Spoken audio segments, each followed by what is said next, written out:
एस्टीन channel के खास मुलाकात कार्यक्रम में आप सभी दर्शकों का स्वागत है।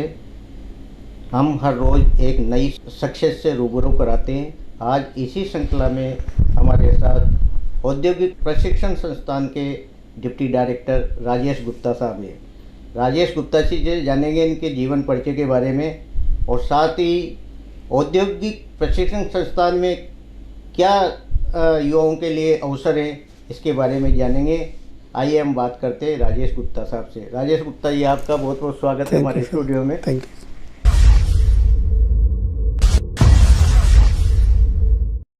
गुप्ता साहब, आप हमारे दर्शकों को अपने जीवन परिचय के बारे में बताएं।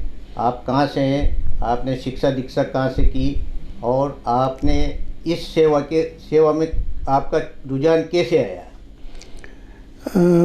बेसिकली मेरा जन्म स्थान तो करौली में हुआ था और उसके बाद 1980 से हम लोग कोटा में आ गए। पापा की पोस्टिंग यहीं हुई थी और मेरा शिक्षा 12th तक कोटा में ही निकली। कोटा में बाल विद्यालय से मैंने 12th की और उसके बाद मैंने इंजीनियरिंग में एडमिशन हुआ मेरा।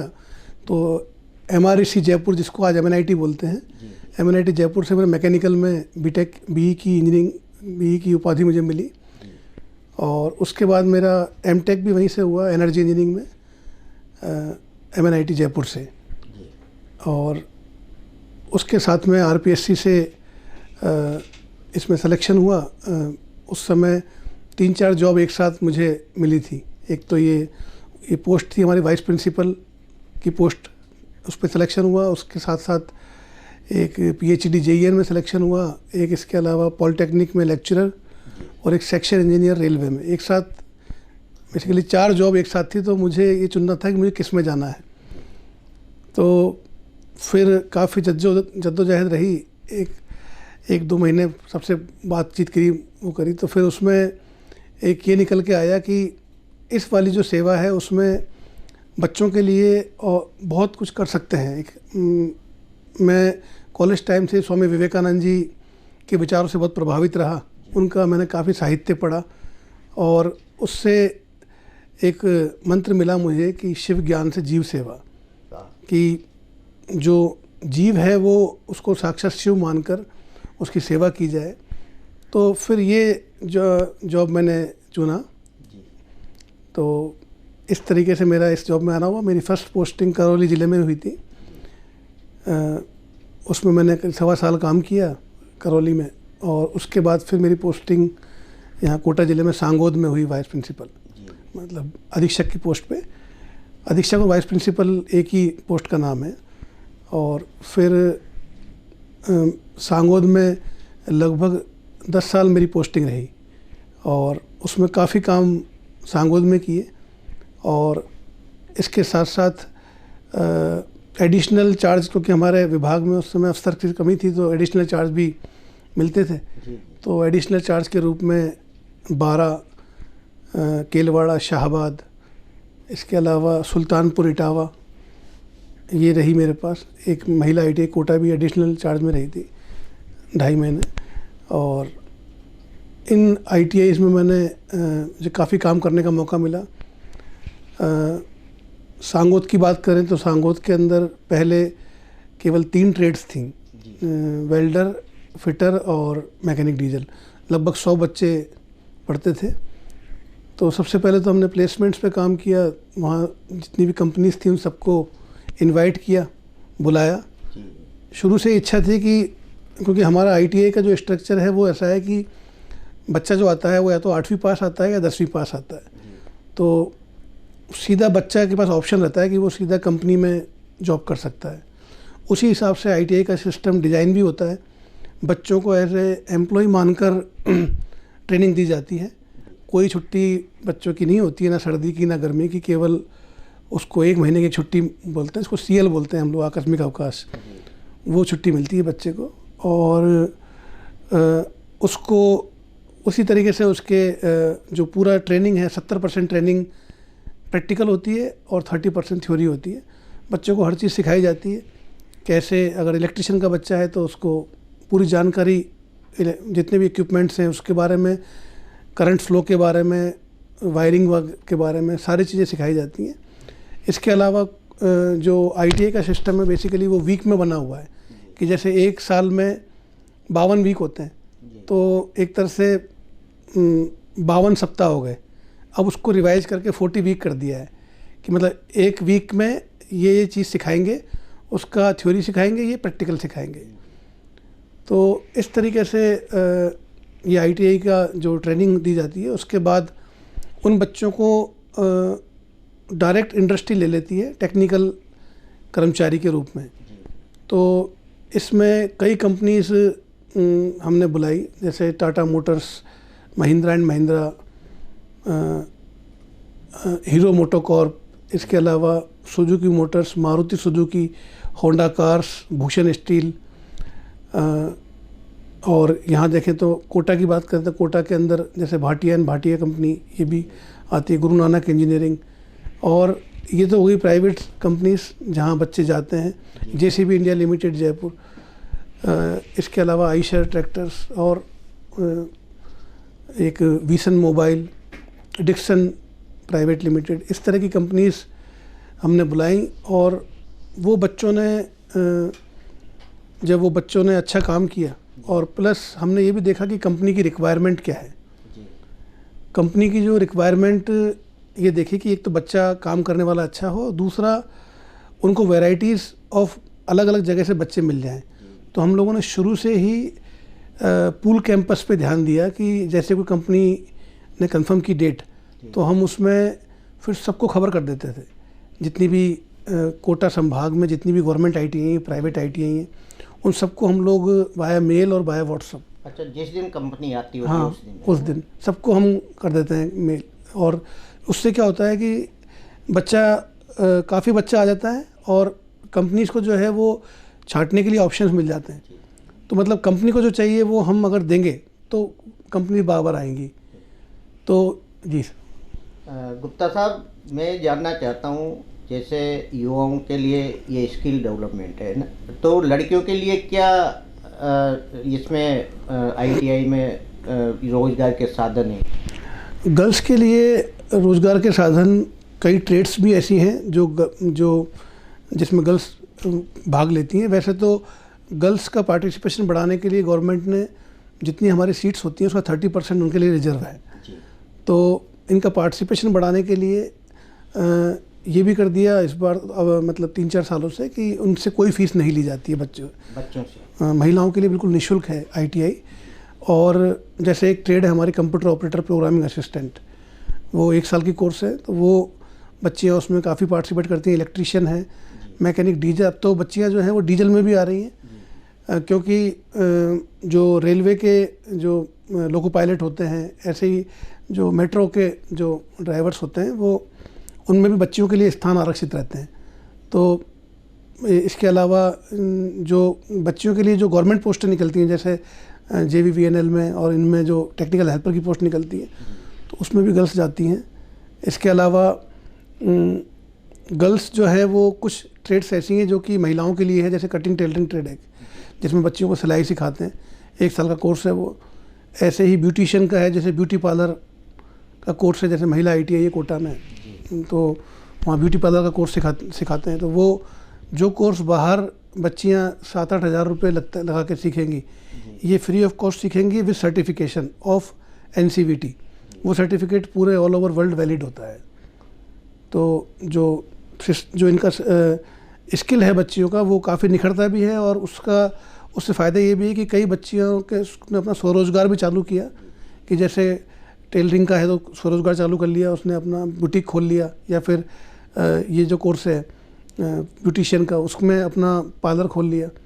और इसके अलावा कई गर्ल्स तो ऐसे गांव की थी जिन्होंने मतलब इलेक्ट्रिशियन का भी काफ़ी अपना इसमें काम चालू किया।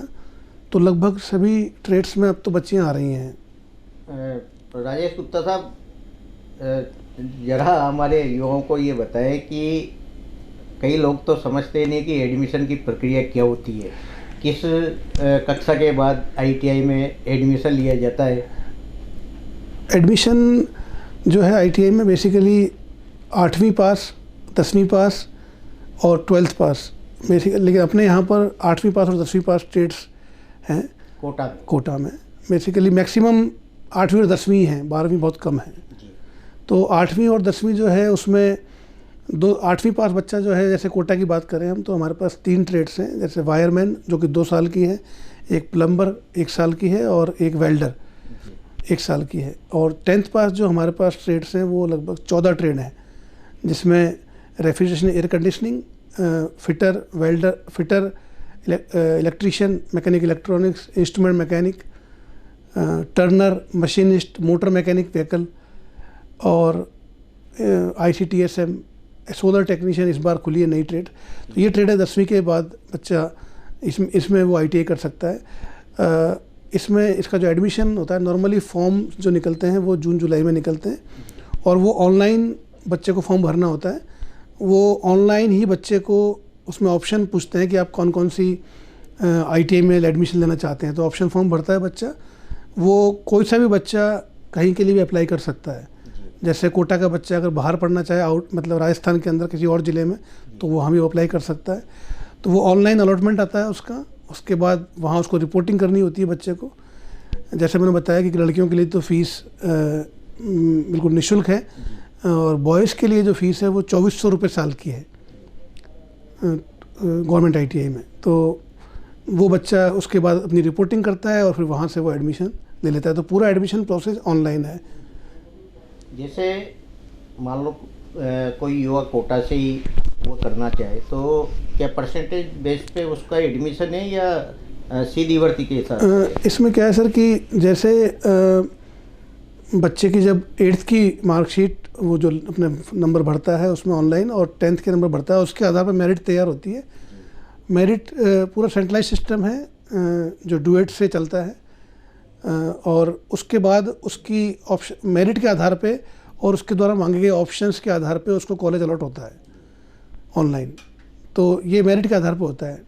सीधी भर्ती तो बेसिकली क्या है, जैसे 3 राउंड होते हैं ऑनलाइन काउंसलिंग के। फर्स्ट राउंड में जितनी सीटें भर गई उसके बाद कुछ बच्चे रिपोर्ट नहीं करते, फिर वो सीट ऊपर चली जाती है अपवार्ड मूवमेंट में। फिर ऐसे 2 चांस मिलने के बाद फिर उसके बाद फिर स्पॉट एडमिशन होता है। स्पॉट एडमिशन में फॉर्म फिर भी बच्चा ऑनलाइन ही भरता है मित्र के माध्यम से, लेकिन वो फॉर्म जिस ITI में वो एडमिशन लेना चाहता है वहाँ वो जमा कराता है। फिर वो ITI वाइज फिर मेरिट बनती है उसकी, होता तब भी मेरिट के आधार पे ही है। मतलब ऐसा नहीं है कि कोई पहले आओ पहले पाओ वाली स्थिति नहीं है। गुप्ता साहब, ये तो रही सरकारी स्तर पे। अब जैसे निजी जो ITI है उनमें एडमिशन की प्रक्रिया, उनकी फीस का क्या प्रावधान होता है सरकार की तरफ से? एज सच बहुत ज़्यादा डायरेक्ट फीस की तरफ से कोई बहुत ज़्यादा विस्तृत गाइडलाइंस नहीं है कि ये फ़ीस लेनी, लेकिन फिर भी वो जिसमें प्राइवेट ITI अपने हिसाब, मतलब जैसे 10,000 12,000 साल के, इस हिसाब से वो नॉर्मली वो चार्ज कर लेते हैं ITI वाले। और उसमें बच्चों को छात्रवृत्ति भी मिलती है। जैसे जो SC ST OBC इनको तो जो छात्रवृत्ति समाज कल्याण देता है वो देता ही है। और ये इनका एडमिशन भी ऑनलाइन ही होता है गवर्नमेंट के साथ में ही, और उसके आधार पर सीटें भरते हैं फिर वो लोग। गुप्ता साहब, आप लंबे समय से इस क्षेत्र में प्रिंसिपल रहे आप, और आप डिप्टी डायरेक्टर हैं, तो यहाँ से कोटा से कितने प्लेसमेंट मतलब अब तक हो चुके? कोटा जैसे सर मैं अगस्त 19 में कोटा आया था, तो तब से लेके अब तक लगभग 60 कंपनीज आ चुकी हैं इसमें। ये तो बात कर रहा हूँ मैं आपसे प्लेसमेंट की, जब बुलाते हैं। इसके अलावा गवर्नमेंट की तरफ से हम रोज़गार मेला भी लगाते हैं। बेसिकली वो हर 3 महीने में एक बार होता है। उसका नाम है प्रधानमंत्री नेशनल अप्रेंटिस मेला। तो उसमें भी कई कंपनीज, मतलब लगभग 10 से 15 कंपनीज उसमें आती हैं, और वो सबको एक साथ बच्चे जो भी इच्छुक होते हैं वो अप्रेंटिस भी के लिए भी ले लेते हैं और रोज़गार के लिए भी ले लेते हैं। तो ऑन एन एवरेज देखा जाए तो कोरोना के टाइम में क्योंकि कंपनीज का आना अलाउ नहीं था, तो हमने ऑनलाइन प्लेसमेंट करवाया था उनका।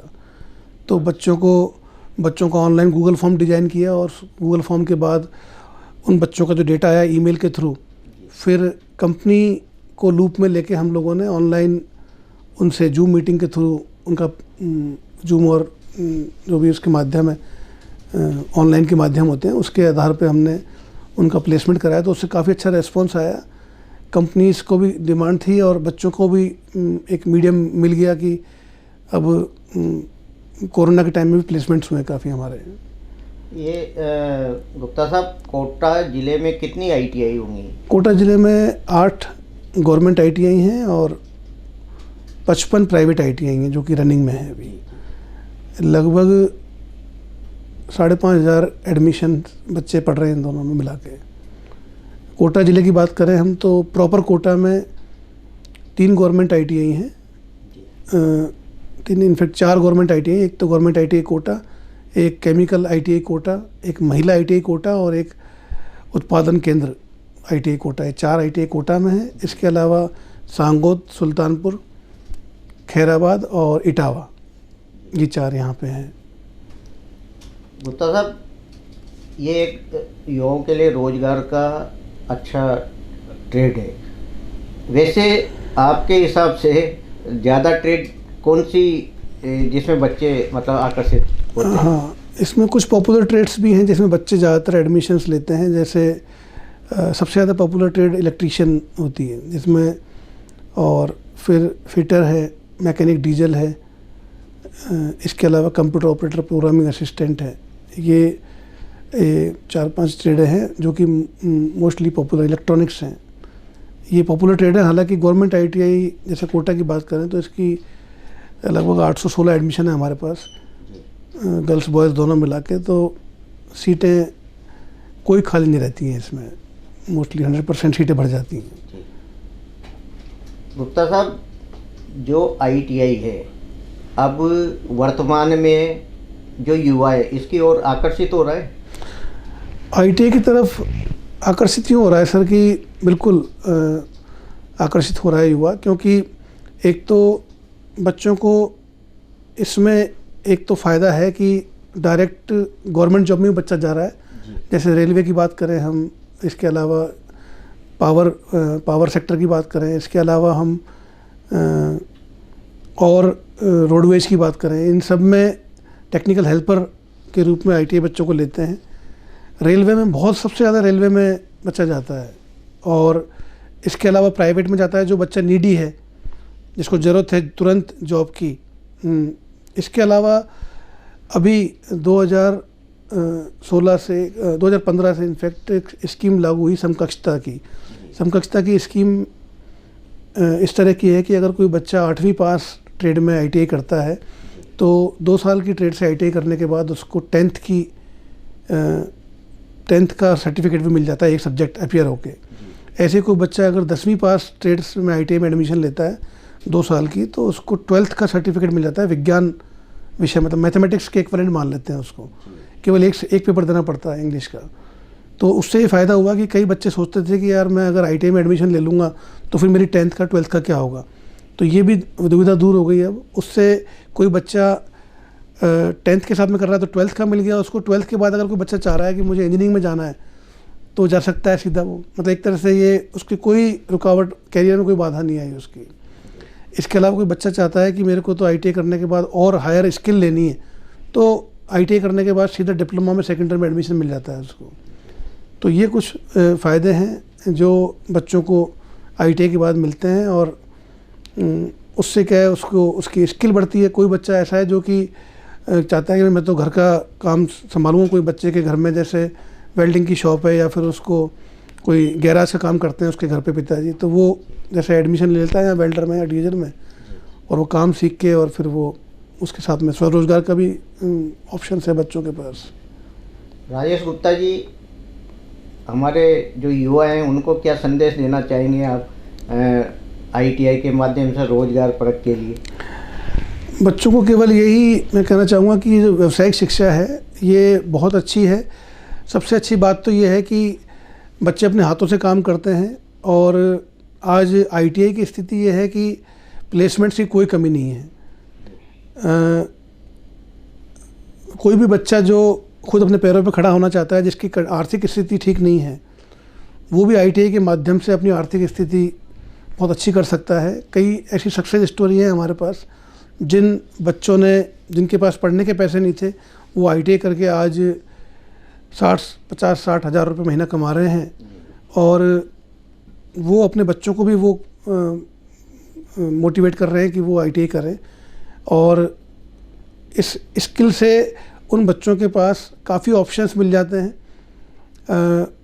अभी हॉस्टल्स जितने हैं कोटा के अंदर, उनमें अब नया ट्रेंड ये आ रहा है कि हमारे पास प्लेसमेंट्स के लिए हॉस्टल भी आने लग गए।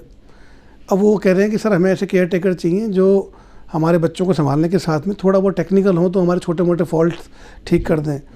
तो बच्चों को ये फ़ायदा हो जाता है कि बच्चे जो है वो, उनको एक वहीं रूम मिल जाता है, रहने की व्यवस्था, खाने की व्यवस्था हो जाती है, 15-16 हज़ार रुपये मिल जाते हैं, और प्लस मतलब दोनों जगह विन विन सिचुएशन है।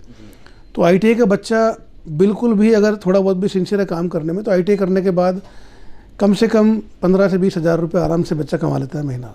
यानी स्वरोजगार वो कर सकता है। स्वरोजगार कर सकता है सर। और बिल्कुल बिल्कुल ग्राउंड टू अर्थ कंपनीज़ को भी इसलिए पसंद आते हैं ITI वाले, क्योंकि मल्टीपर्पज़ होता है ITI का बच्चा। जैसे आज इलेक्ट्रिशियन ही होगा ना बच्चा, तो इलेक्ट्रिशियन बच्चा फिटर का भी काम कर लेगा, क्योंकि जो हमारे जो ट्रेड्स हैं उसका सिलेबस इस तरह डिज़ाइन किया हुआ है कि इलेक्ट्रिशियन वाले बच्चे को फिटर का भी कोर्स सिखाते हैं 7 दिन वेल्डिंग का भी कोर्स सिखाते हैं। तो उस बच्चे के इंटरेस्ट के हिसाब से वो बच्चा फिर आगे अपना इंटरेस्ट से फिर वो आगे अपना फील्ड कैरियर चूज़ कर लेता है बच्चा।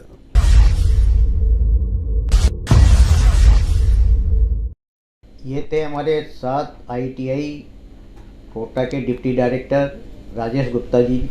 इन्होंने आज के युवा किस तरह रोजगार से जुड़े ITI के माध्यम से ये जानकारी दी। हमारे स्टूडियो में पधारे, बहुत बहुत धन्यवाद। Thank you sir.